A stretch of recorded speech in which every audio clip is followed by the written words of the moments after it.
Ako naniniwala ako na may tamang timpla lang ang life. May tamang timpla lang ang buhay. Halimbawa, kung sobrang laki ng sinasahod mo sa trabaho, mayroong consequence yun. Kasi tataas yung responsibility mo sa trabaho kapalit na malaking sahod. Ang consequence nun is less time na lang ang mabibigay mo sa family mo. Compare naman kung sobrang baba yung sahod mo, kaunti lang yung responsibility na ibibigay sa'yo. Pero may consequences rin yun. Mababa yung sahod mo, mababa rin yung respeto sa'yo ng asawa mo. Kasi mababa yung sahod mo eh. Baka malamangan ka niya sa sahod kung may trabaho rin yung asawa mo. Kaya naniniwala ako na may tamang timpla lang talaga yung buhay. Okay na sa akin yung katamtaman na sahod lang. Basta nabibigyan ko ng balancing oras yung pamilya ko. Wala pa naman akong pamilya, yung nanay, tatay ko, yung mga kapatid ko, pamangkin ko.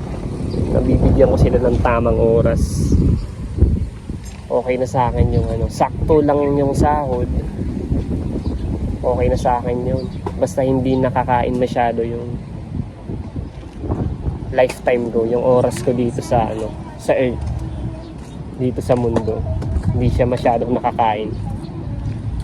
Aanin mo naman yung sobrang laking sahod kung hindi na ikaw yung nagmamay-ari ng buhay mo. Nonsense yun. Kaya may mga saktuhang timpla lang dito sa earth. May mga nakikita nga ako rito eh. May mga mayayaman pero wasak yung pamilya. May mga mahihirap pero buo yung pamilya. Tamang timpla lang ba? Wala naman kasi talaga yun sa sahod.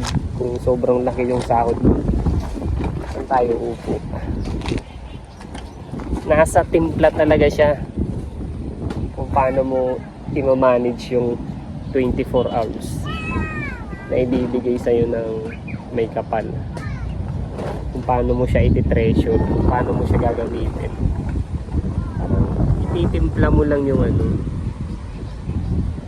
24 hours. Hindi, ang iba kasi mali ginagamit yung 24 hours nila eh. Uubusin nila yung 24 hours sa trabaho. Mali yun. Balansin mo lang. Yun talaga yung nakikita kong sikreto sa buhay. Balansin mo lang.